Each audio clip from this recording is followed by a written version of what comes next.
আমাদের মহান নেতা জাতির পিতা বঙ্গবন্ধু শেখ মুজিবুর রহমানকে স্মরণ করে তাঁর অসমাপ্ত আত্মজীবনী পড়া শুরু করছি। যারা তাকে ভালোবাসেন, যারা তার সমালোচনা করেন, অপছন্দ করেন, সকলেরই উচিত এই বইটি পড়া, তাকে জানার জন্য ও বোঝার জন্য। তার সমাজ ভাবনা, রাজনীতি ভাবনা ও বিশ্ব ভাবনার যৎসামান্য পরিচয় পাব এই বইয়ে। আশা করি সবাই সঙ্গে থাকবেন।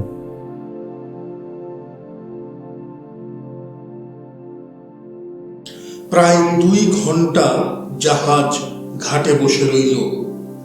কাদের সর্দার জনাব কামরুদ্দিন সাহেবও উপস্থিত ছিলেন।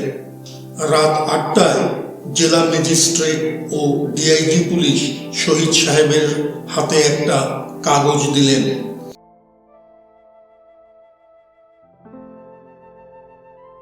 তাতে লেখা তিনি ঢাকা ত্যাগ করতে পারবেন না, তবে যদি কলকাতা ফিরে যান সরকারের আপত্তি নাই। তিনি ঢাকায় যে কোনো জায়গায় থাকতে পারেন, তাতেও আপত্তি নাই। শহীদ সাহেব জাহাজ ছেড়ে নেমে আসলেন। আমিও তার মালপত্র নিয়ে সাথে সাথে এলাম। কোথায় থাকবেন আর কেই বা জায়গা দেবেন? কোনো হোটেলও নাই। বেগম আনোয়ারার সাহস আছে, কিন্তু তাদের বাড়িটায় জায়গা নাই। আতাউর রহমান কামরুদ্দিন সাহেবের বাড়িরও সেই অবস্থা। কামরুদ্দিন সাহেব ক্যাপ্টেন শাহজাহান ও তাঁর স্ত্রী বেগম নূরজাহানের সাথে সাক্ষাৎ করলেন, কারণ তাদের বাড়িটা সুন্দর এবং থাকার মতো ব্যবস্থাও আছে। বেগম নূরজাহান এখন প্রফেসর। বললেন, এ তো আমাদের সৌভাগ্য। শহীদ সাহেবকে আমি বাবার মতো ভক্তি করি। আমাদের বাড়িতেই থাকবেন তিনি, নিয়ে আসুন। সেই দিন এই উপকার বেগম নূরজাহান না করলে সত্যি দুঃখের কারণ হতো। পাকিস্তান সত্যিকারের যিনি সৃষ্টি করেছিলেন, সেই লোকের থাকার জায়গা হলো না। 2 দিন শহীদ সাহেব ছিলেন তার বাসায়। কি সেবাই না ভদ্রমহিলা করেছিলেন, তা প্রকাশ করা কষ্টকর। মেয়েও বোধ হয় বাবাকে এত সেবা করতে পারে না। ক্যাপ্টেন শাহজাহানও যথেষ্ট করেছেন। 2 দিন পরে শহীদ সাহেবকে নিয়ে নারায়ণগঞ্জে জাহাজে তুলে দিলাম। আমি সাথে যেতে চেয়েছিলাম, এগিয়ে দিতে। তিনি রাজি হলেন না। বললেন, দরকার নাই, আর লোকজনও আছে, আমার অসুবিধা হবে না। আমি বিছানা করে সকল কিছু গুছিয়ে দিয়ে বিদায় নিতে গেলে বললেন, তোমার উপরও অত্যাচার আসছে। এরা পাগল হয়ে গেছে। শাসন যদি এইভাবে চলে, বলা যায় না কি হবে।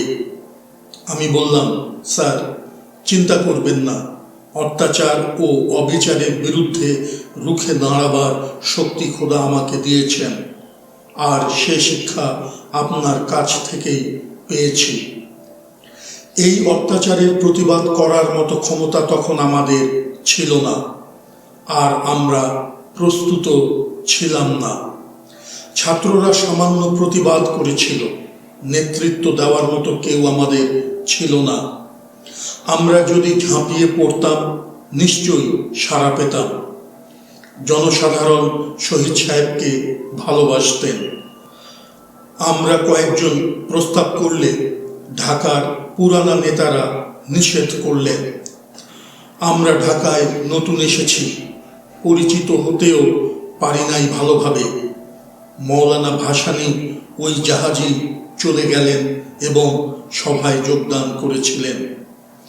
ওই দিন যদি শামসুল হক সাহেব ঢাকায় থাকতেন, তবে আন্দোলন আমরা করতে পারতাম বলে আমার বিশ্বাস ছিল।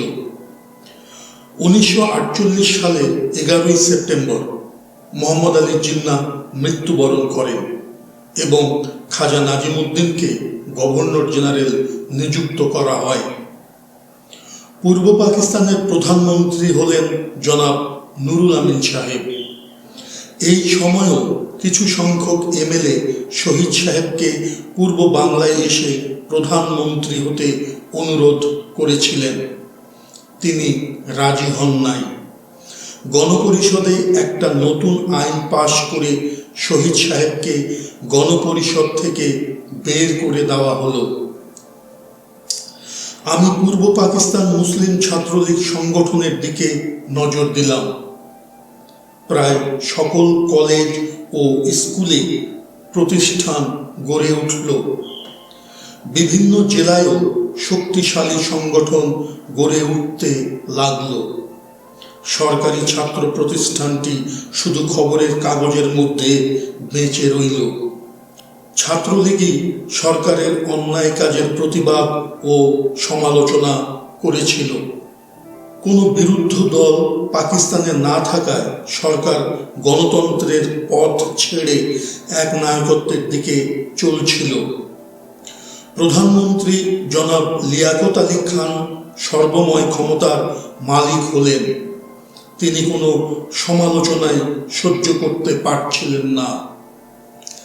2-4 জন কমিউনিস্ট ভাবাপন্ন ছাত্র ছিল যারা সরকারকে পছন্দ করত না, কিন্তু তারা এমন সমস্ত আদর্শ প্রচার করতে চেষ্টা করত যা তখনকার সাধারণ ছাত্র ও জনসাধারণ শুনলে ক্ষেপে যেত। এদের আমি বলতাম, জনসাধারণ চলেছে পায়ে হেঁটে, আর আপনারা আদর্শ নিয়ে উড়োজাহাজে চলছেন। জনসাধারণ আপনাদের কথা বুঝতেও পারবে না, আর সাথেও চলবে না। যতটুকু হজম করতে পারে ততটুকু জনসাধারণের কাছে পেশ করা উচিত। তারা তলে তলে আমার বিরুদ্ধাচারণও করত, কিন্তু ছাত্র সমাজকে দলে ভেরাতে পারত না। আজ এ পর্যন্ত।